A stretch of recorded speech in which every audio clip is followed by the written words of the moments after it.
Israel launches a military operation in Rafa, taking control of a key humanitarian aid crossing.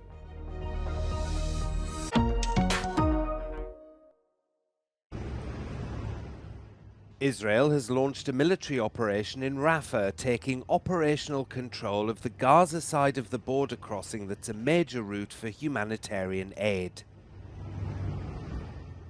Israel's Prime Minister Benjamin Netanyahu said seizing the crossing was an important step towards dismantling Hamas's military and economic capabilities. תפיסת המעבר ברפיח היום הוא צעד חשוב מאוד. צעד חשוב בדרך להשמדת היכולות הצבאיות הנותרות של החמאס, לרבות חיסול 4 גדודי הטרור ברפיח. UNICEF says that hundreds of families have started to flee Rafah to other areas in Gaza that might be safer. The agency says it continues to respond to the critical needs of children, but access is increasingly difficult. But officials in Washington said this isn't the full-scale ground assault that Israel has threatened to launch for weeks. What we've been told by our Israeli counterparts is that this operation last night was limited and designed to cut off Hamas's ability to smuggle weapons and funds into Gaza. There's been fierce international criticism towards plans to move into Rafah to eliminate the Hamas battalions Israel says are based there. More than 1.4 million Palestinians are sheltering in the city, displaced from elsewhere in the Strip. The majority live in squalid tent camps with limited access to food, water and health care. A senior Hamas official blasted Israel for seizing control of the border crossing. اقتحام جيش الاحتلال النازي معبر رفح الحدودي مع جمهورية مصر العربية فجر اليوم هو جريمة وتصعيد خطير ضد منشأة مدنية محمية بالقانون الدولي وهي انتهاك صارخ بكل الأعراف والمواثيق الدولية. With the Rafah crossing blocked to trucks, the UN says Gaza's 2 main aid arteries are now closed. Israel closed the Kerem Shalom border crossing last week after Hamas fired rockets towards it. But the White House says the Israelis have said that crossing would be reopened on Wednesday.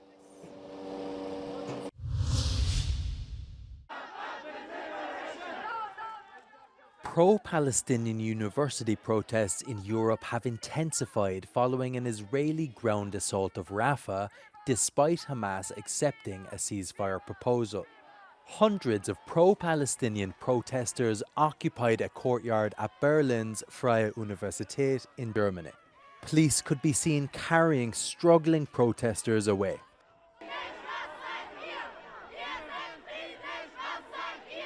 University of Amsterdam in the Netherlands arrested 125 activists and broke up a pro-Palestinian demonstration camp. The protesters had called on the university to cut ties with Israel. In Austria, around 100 people set up a protest camp at the University of Vienna. The university and the Austrian Ministry of Education distanced themselves from the action.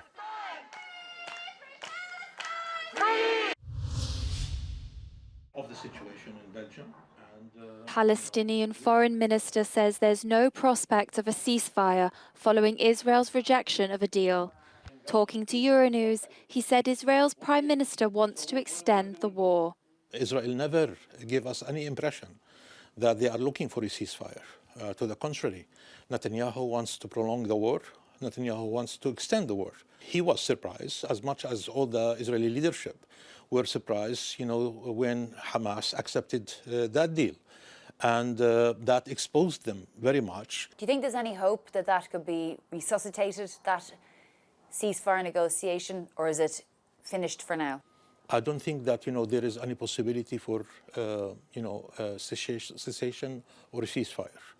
Netanyahu knows very well that, if there is going to be a cessation of hostilities for a time being, it's going to be very difficult after 145 days, 175 days to resume, the killing.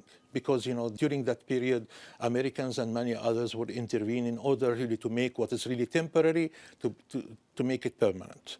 So he's very much afraid of that, because he knows the moment that war ends, his political career will end. Netanyahu and his military advisors would say Rafah is the decisive battle, because Sinwar and all of the senior Hamas leadership are likely there, along with the hostages.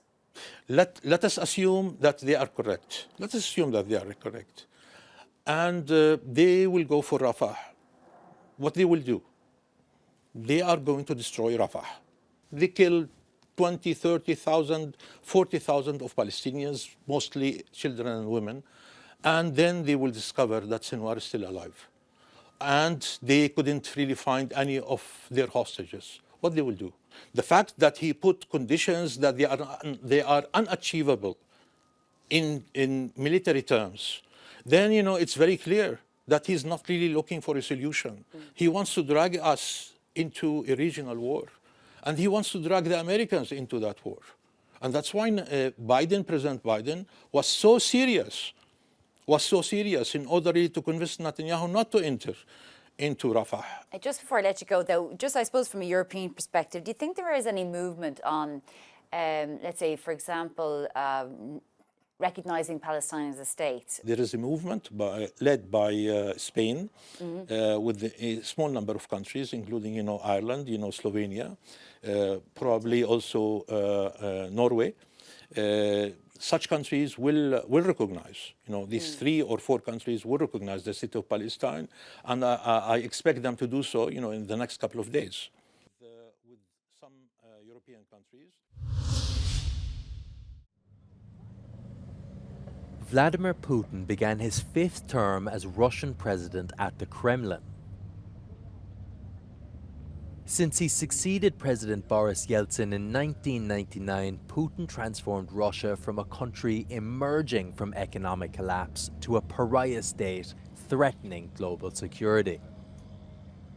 Following the 2022 invasion of Ukraine, Russia has been heavily sanctioned by the West and is turning to countries like China, Iran, and North Korea for support.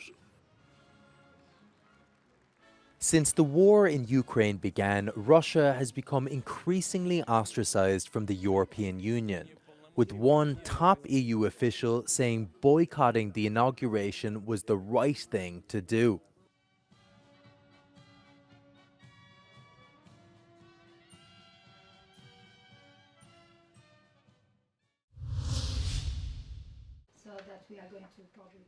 In an exclusive interview with Euronews, Nicholas Schmidt has called for a revision on the EU's deals on migration with North African countries.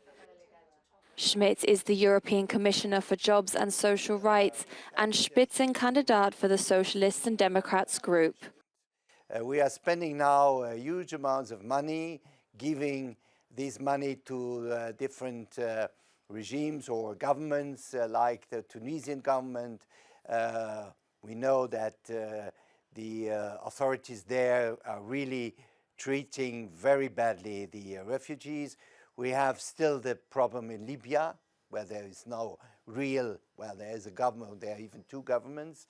We have the question in Egypt. So I'm quite reluctant with this kind of deals which have Would you admit to revise them or even to yes, cancel I them? think we have to revise them and see what can be done. How can we do it differently? Schmidt's position is in contrast with his current European Commission President Ursula von der Leyen, who pushed to sign the deals with the strong support of the Italian government.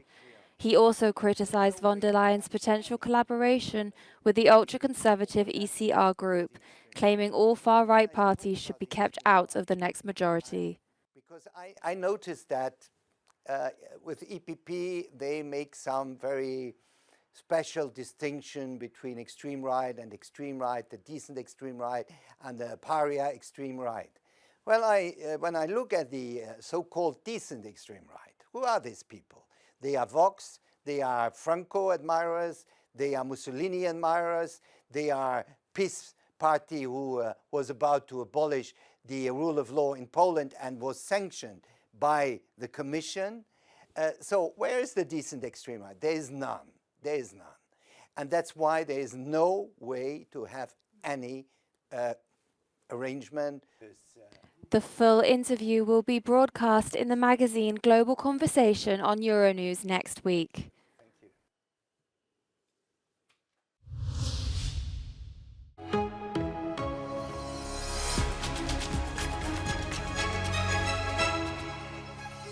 Hello, my name is Anne, and I'm the chair of Long COVID Europe. Long COVID Europe is a European network of long COVID patient associations run by current and former long COVID patients. If I were an MEP, I would make sure that there is extra funding for patient-centric long COVID research and knowledge distribution in multidisciplinary research, with an urgent focus on trustworthy diagnostics and to ways to eliminate hurdles for patient rehab. Like this, we can all put the pandemic behind us.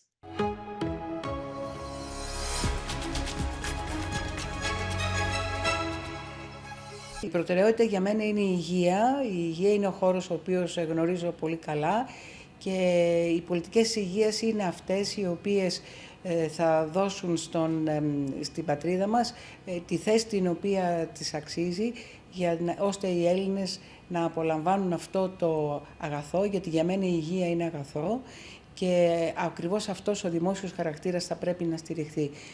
Σήμερα η Ελλάδα διαθέτει μόλις το 5,8% του ΑΕΠ προκειμένου να εξυπηρετήσει τον χώρο της υγείας, είτε αυτό είναι φάρμακο, είτε αυτό είναι νοσοκομείο. Ενώ ο μέσος όρος των κρατών μελών της Ευρώπης είναι 7,7. Πρέπει λοιπόν να υπάρξει προσαρμογή πάνω σε αυτό. Είναι ό,τι καλύτερο μπορεί να γίνει. Και πάνω σε αυτό θα μπορέσω, εφόσον εκλεγώ, να δουλέψω.